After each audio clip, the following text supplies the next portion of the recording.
I gotta have my parents pick me up. I can't risk this. No, he's pulling up at the spot right now. What the f? Hello?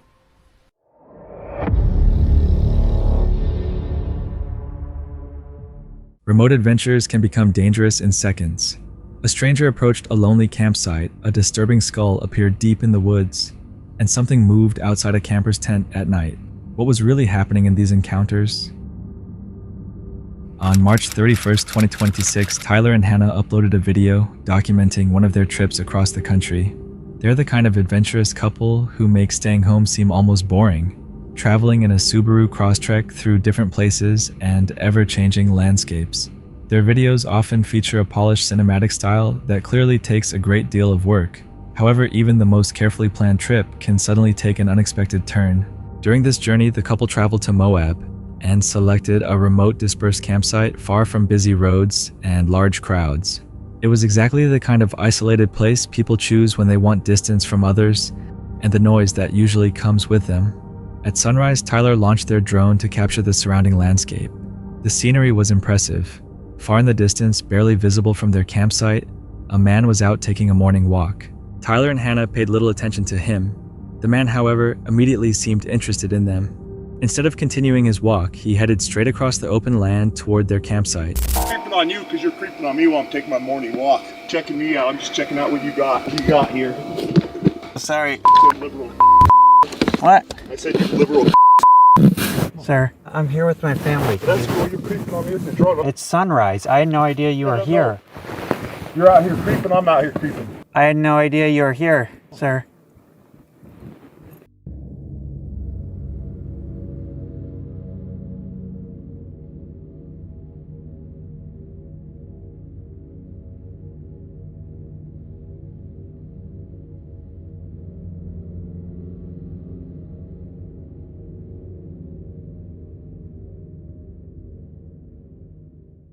Like a what did you just say to me? It was like a what? It was so out of pocket, the whole thing, that I couldn't comprehend it. Like it looks like a scripted office. Sorry. I said you liberal.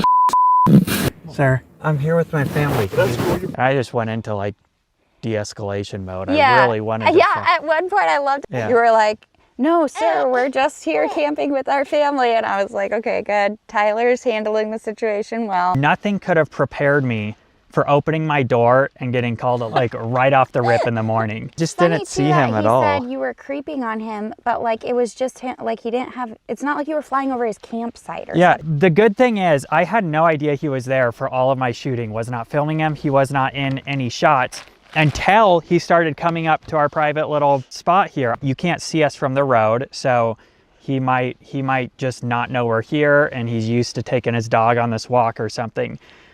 So I watched him because you don't approach people's campsites, and it was obvious to me he was beelining straight towards our campsite. It's a sign somewhere, this isn't a camping area. It obviously is. This is the place you go to disperse camp. The confrontation that followed gave the couple something to think about.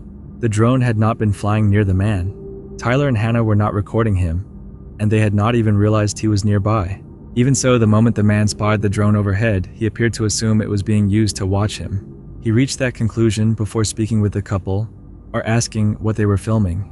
He could have approached calmly and simply asked them not to include him in the footage. Most people probably would have handled the situation that way. Instead, he arrived at their campsite acting aggressively and using offensive language while a child was nearby. His behavior made it seem as though he had come to settle a personal conflict early that morning. It was an unnecessary way to handle the situation, and quickly made the encounter more tense than it needed to be. The couple later explained that they had protection with them and were prepared in case the confrontation became more serious. In such a remote location with no one else close enough to help, being prepared was important. However, one detail continued to stand out. The drone had remained far away.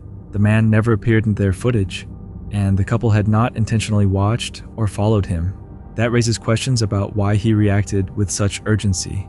He crossed the open desert toward a stranger's campsite and became hostile over a drone that he could barely see. Fear and suspicion can make a harmless situation feel threatening.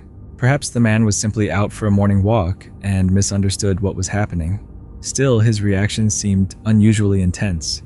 Do you think he was only worried about the drone, or was there another reason he did not want to be seen?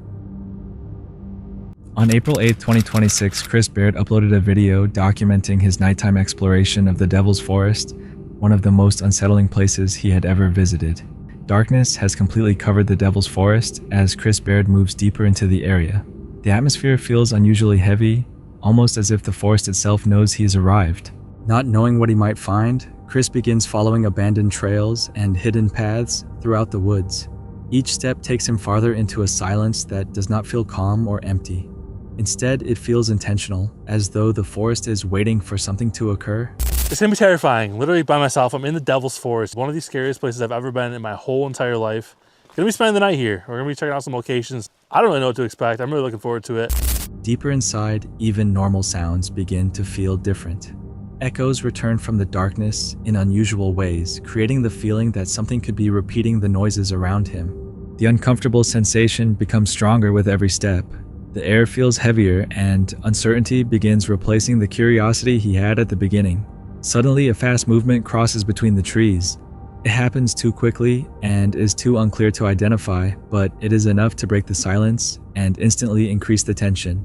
So I can't tell if I'm hearing like your echo, if I'm hearing a voice. They say that's out here too, like mimics that like mimic your voice. So this is the Devil's Forest, guys. What the fuck? I swear I saw something moving. I don't know if it was like a little animal. I just saw something moving there. Oh, trigger warning. Sorry, guys. Hello? Chris cannot determine whether it was a small animal or something else hiding in the forest.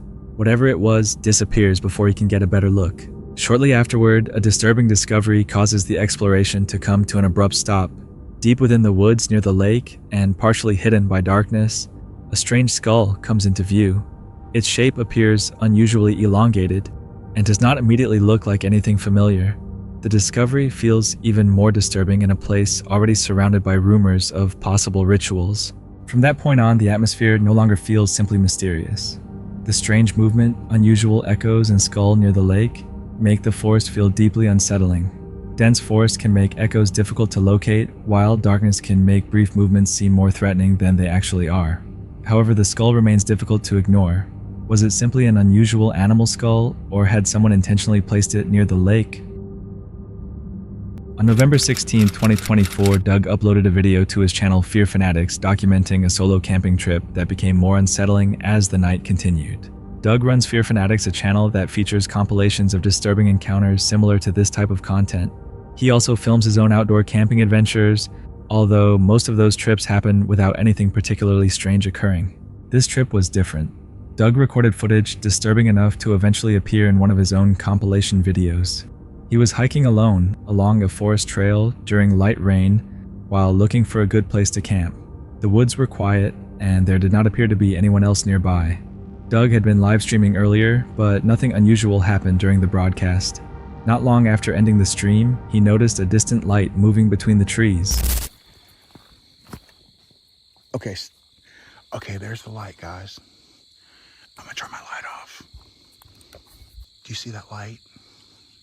Now, I don't know if I'm so glad it's back on. I don't know if that's a street light. If that's a street light, I'm gonna feel like a fool. And I don't really know what I should do. I feel like it's moving, but it could be the leaves on the trees just like swaying and like making it appear to be moving. I'm gonna keep, and it looks like it's getting brighter, bro. This is freaking me out because I'm in the middle of the woods, dude. I'm gonna have to go down there though because this is the way to the first sight, and I swear it's moving, bro. I'm thinking there could be somebody camping down here. A few minutes later, the light vanished. Whatever had created it didn't seem to be approaching him, so Doug continued farther down the trail. Eventually, he discovered a suitable camping spot on higher ground above the main path. The location was far enough away that passing hikers would not easily notice his tent. All right, guys. So this is like, it's a big clearing and the trail is like right behind me.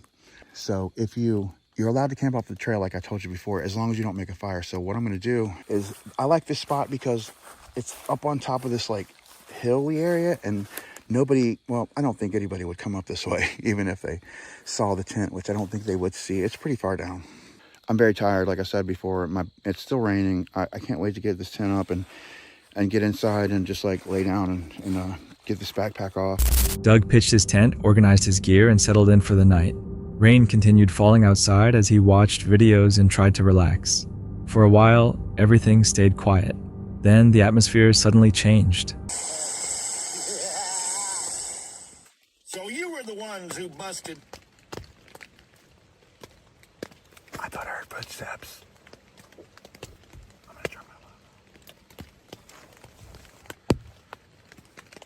I do. I hear footsteps.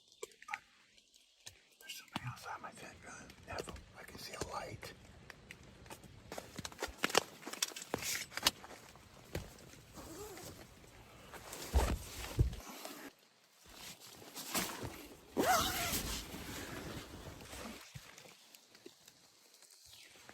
There is somebody over there with a flashlight.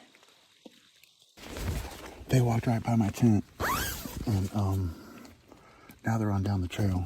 Oh my goodness, bro. My heart is beating so fast right now, but all I can hear is rain now. But I did see somebody on the trail with a flashlight, and I swear they came from this way and walked right down the trail. And then when I stuck my camera outside, I could see him walking. He was continuing to walk down there, but he did stop here, and he shined the light on my tent. A person appeared on the trail outside his tent holding a flashlight that cut through the rain. Because Doug had camped fairly close to the path, another hiker passing by was possible. The situation felt strange, but it didn't seem immediately threatening. Doug stayed inside and waited for the person to leave. However, the footsteps soon returned, and this time they stopped close to his tent. SSD on it, and it died when I stuck my head out. Thank God this phone is working. If I needed to call somebody, at least this phone hopefully will be working. Oh, I do see somebody outside.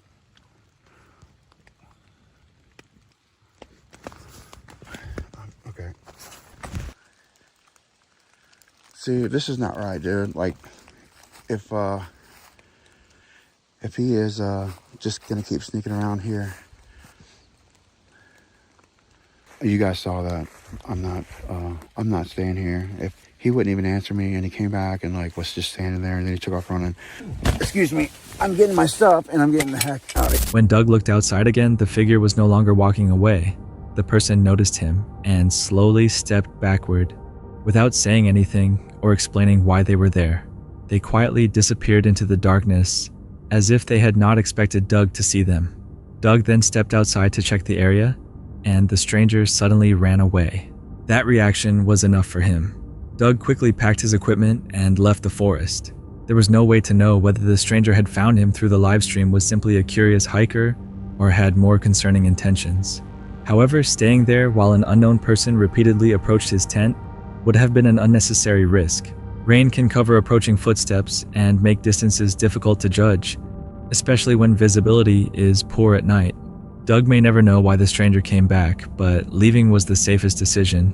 Do you think someone followed his live stream, or was the person already moving through the forest? Shezune is a YouTube creator who shares different parts of her daily life. Her videos often feature Erin's family activities and outings with her daughter. This particular vlog was uploaded on October 10th, 2017. At first, the video seemed to capture another normal day in their lives. The day started with a few small frustrations.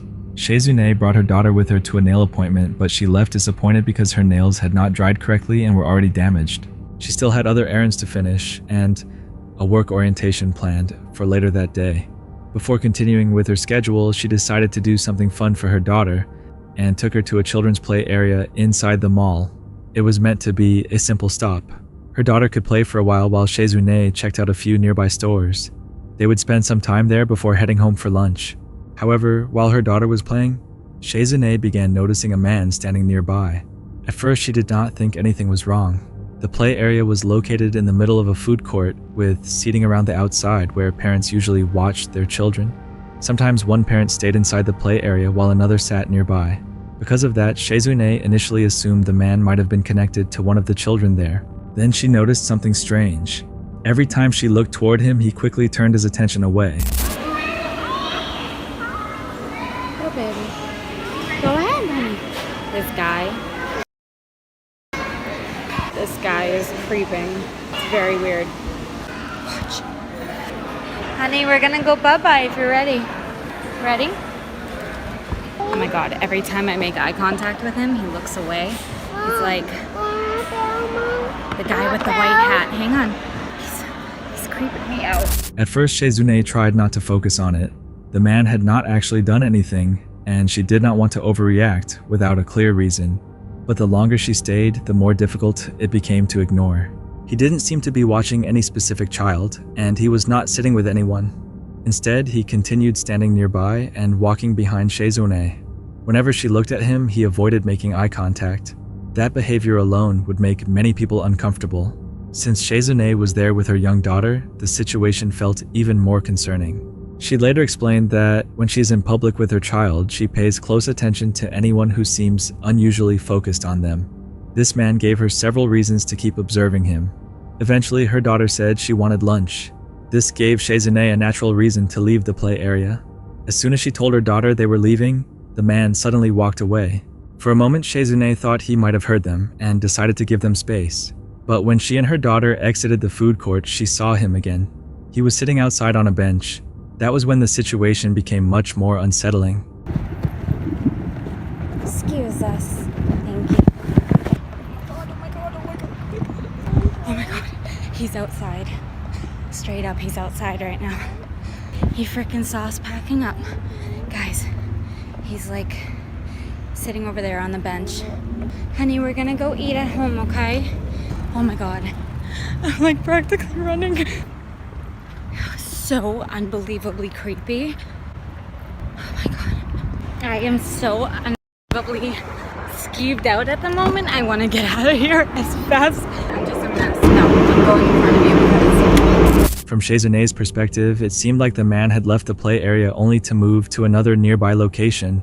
She began recording him not to make the vlog more dramatic, but because she wanted his face captured on camera in case he followed them, approached them, or tried anything.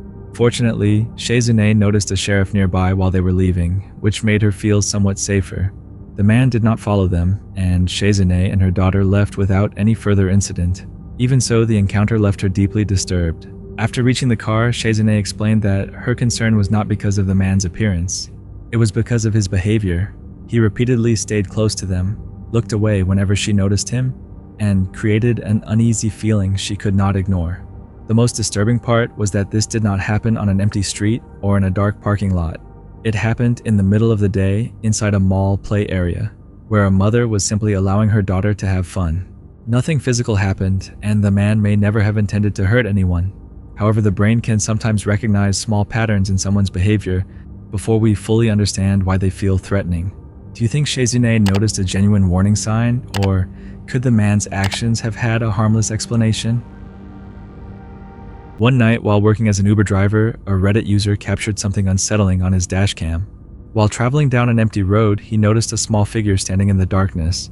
After slowing down and switching on his high beams, he believed it was a young child wearing only a diaper and holding something that appeared to be a stick or plastic pipe. There were no adults' houses or other people visible nearby.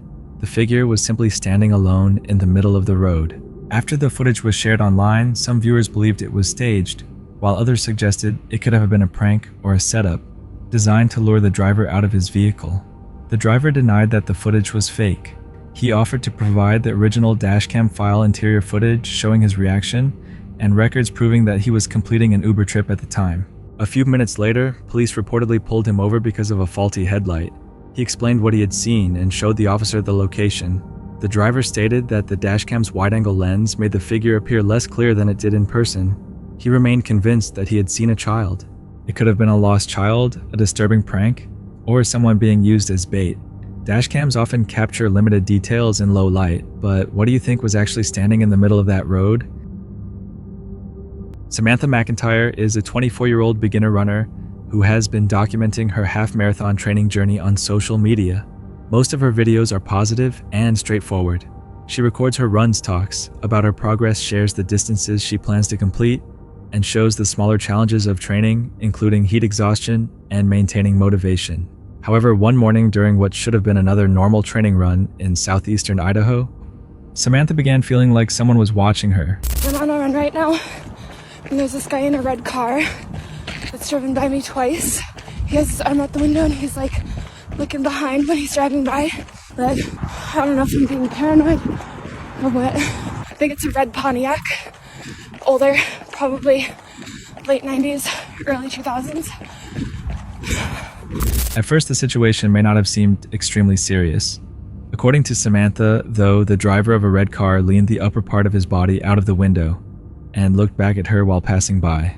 The same vehicle soon drove past her again. After seeing the driver act the same way a second time, Samantha started feeling that something was not right. As she continued along her route, she noticed the red car parked farther ahead on the road. It was positioned near the direction she needed to travel to return to her own vehicle. It's making me nervous. Alright, I see the car parked up here. There's literally no other way around. You guys see it up there? I don't know what to do. It's just one of those things where it's like, I gotta have my parents come pick me up. I can't risk this. No, he's pulling out of the spot right now. What the f***? I don't know what to do. That was when Samantha decided not to dismiss her concerns. Instead of convincing herself that she was overreacting, she trusted her instincts. She walked toward a nearby house, stepped into the yard, and asked the person there if she could stay on the property for a moment. She explained that a man in a red car had driven past her multiple times and was now parked nearby. I run by your house all the time, and there's this guy that keeps driving by and parking. I'm just like really worried that he's gonna do something. Thank you. It's making me really nervous. He keeps driving by and then parking down there, and then he'll drive by again, and like I'm just afraid he's gonna do something. Samantha then called her parents and contacted the police. The timing made the situation feel even more unsettling. It happened only weeks after Eliza Fletcher, a runner from Memphis, was kidnapped and killed during a morning run. That case was still on Samantha's mind. As a runner herself, she understood how quickly an ordinary morning could turn into a dangerous situation. Police later found the man driving the red car. Officers spoke with him and warned him that his behavior was inappropriate. However, making someone uncomfortable or acting suspiciously is not always enough to justify criminal charges. Because of that, the man was not arrested. After the incident, Samantha changed the way she prepared for outdoor runs. She began carrying safety items, including an alarm pepper spray and a whistle. She also said she would be much more careful whenever she ran outside in the future. What was it about the red car that got your attention? The first time that he drove by me, looking back at me multiple times, and when I saw him drive by the second time doing the same thing, I just got this really bad gut feeling. Despite what happened, Samantha still completed her half marathon. The human mind can sometimes recognize repeated unusual behavior before it fully understands why something feels dangerous.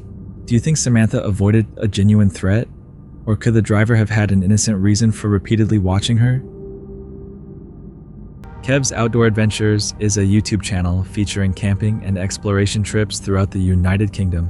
In this video, Kev and his dog Chow head to Mardell for a night of wild camping on a hillside rumored to be haunted. At first, the trip is peaceful. Kev enjoys the mountain scenery and the quiet surroundings. After hiking for several hours, he finally finds a suitable place to set up camp. Right guys, I found our spot. We're going to stop here. It's not quite near the top, but it's a nice flat spot. It's going to start getting dark soon. It's after, what time is it now? It's 5 o'clock now. Sorry, 6 o'clock now. It'll dark within the hour. So to get this lot set up, get sorted out, now bring us back when it's all up. Turn it off a bit. It's still light, and I've got everything set up. Chow's had a drink, I'm going to give him some food soon. That's the setup for tonight. I'll show you everything we've got later. I haven't got a great deal with us tonight. We've too much to carry up here. But this is our home for tonight. Got the van got rain again. It's spitting on a rain, so it looks a bit cloudy. We weren't supposed to get any rain till tomorrow, but the way it's looking. As night falls, Kev cooks dinner and relaxes in the silence. For a while, everything seems normal, but the calm atmosphere does not last. Shortly before turning in for the night, he spots something unusual in the distance.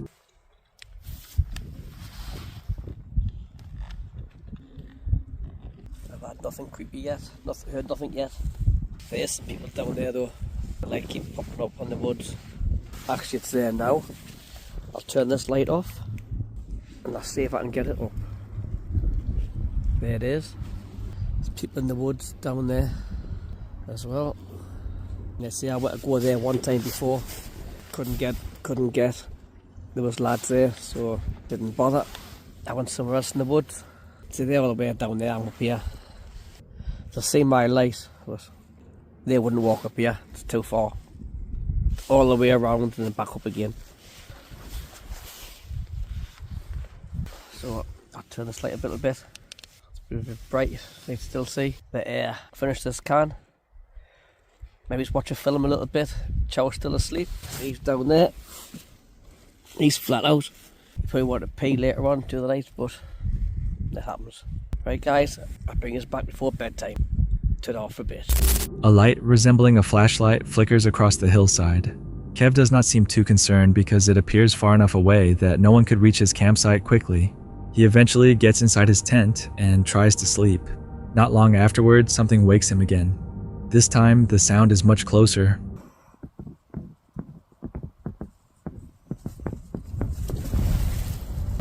Sounds like something's outside. Like walking about. I know it's windy, but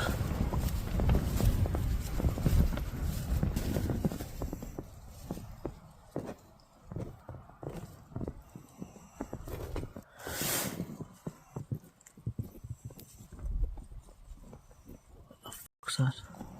I didn't know if you can pick it, you can hear it or not.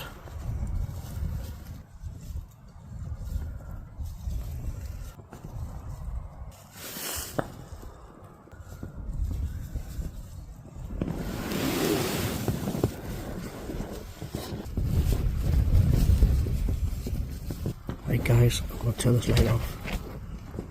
I'm going to try and get some sleep. I know it's windy, but just sorry those footsteps outside as well.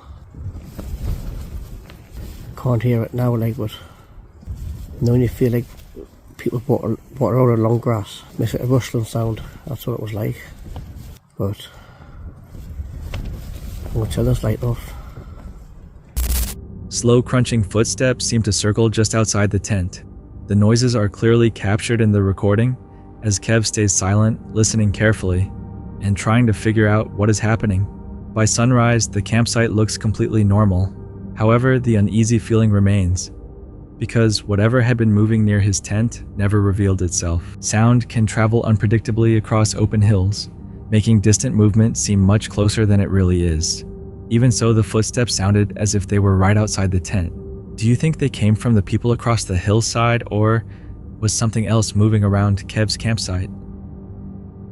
Dan is an English YouTuber who recently started sharing his camping adventures online. Although he's still relatively new to camping, he has already begun attracting attention within the outdoor community. For this trip, Dan headed into a forest near his hometown. Get on, John. And we've got the wood there. This is the camp, mate. We've even got a tree swing, look. We've even got a tree swing. You want a peg up? Yeah. If I tell them I found conkers, they're for Edie. If you're watching, when you're watching Edie, got your conkers. Got your conkers, your dad's got your conkers. Reece just getting fire started. Cracked a beer each. He's on the Stella. I've got the Cruise Campo. Quite nice actually. Quite nice actually. Quite nice beer. Cruise Campo's Spanish. Is it? Yeah. Oh, I thought it was German. Oh well. Never mind. Oh well, does it matter? It doesn't matter, mate. I still drink it, don't I? Alright, yeah. It's Spanish. Espanol. Yeah, it even says on it, Espana. On it. That's the guy. Good job you're here, mate. That's the guy drinking it. It's like. Good job he's here. With his friend Reece. The evening started peacefully. Reece worked on building the fire while Dan relaxed with a Spanish beer and enjoyed the quiet surroundings. After dinner, darkness gradually settled over the forest. The two friends pitched their tents and got ready for the night. This is Reece's tent. He's just about set up. MSR. This is a proper tent, this, guys. Look at this. This is a proper tent. I'm a proper camper. I got a real big camp. Yeah, that's a proper tent. That's mine. It's getting dark, look. Glad we've got tent up now. That's it. I just thought I'd show you that. So, someone keeps whistling. We've got the air rifle ready. But someone keeps whistling. See if I can catch it on camera.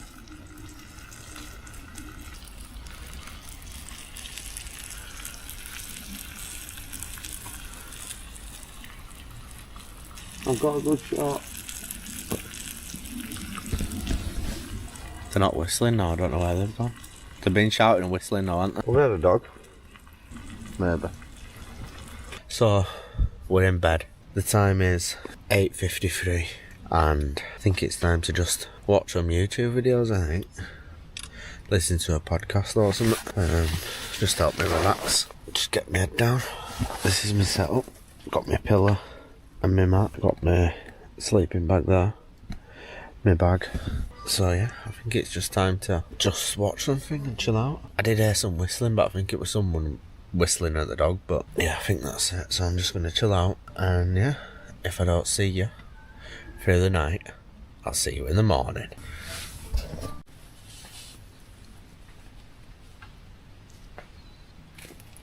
I don't know if you can hear that. It sounds like there's someone or something walking around.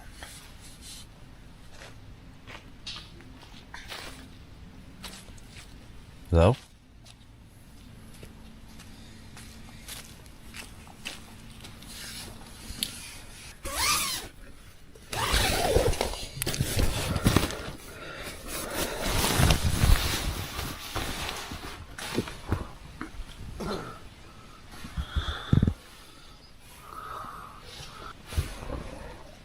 Hello?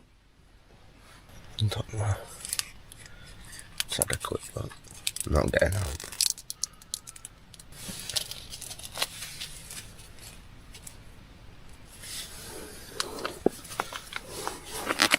I think it might just be like an animal or something.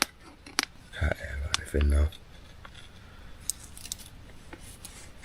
But it sounded like human footsteps.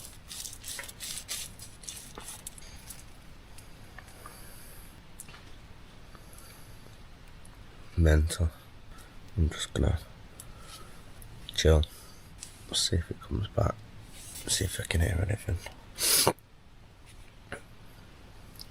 I'll bring you back if I hear anything or anything happens. Unaware that something outside would soon keep them awake. Without warning, distinct footsteps could be heard moving around Dan's tent. The sound seemed to circle his sleeping area. Dan became visibly uneasy as he tried to figure out whether the movement came from an animal, another camper, or something he could not identify. The next morning, Dan asked Reese if he had stepped outside his tent during the night. Reese told him he had not. Nothing around the campsite appeared disturbed, and none of their gear was missing. Even so, the source of the footsteps remained unexplained. Dry leaves and trees can cause footsteps to echo, making them seem as though they are coming from different directions. But if Reese never left his tent, who or what was walking around Dan's campsite that night? That's it for tonight. Which moment creep? Drop it in the comments. Have your own story, share it with us, and stay tuned. The next one is even darker.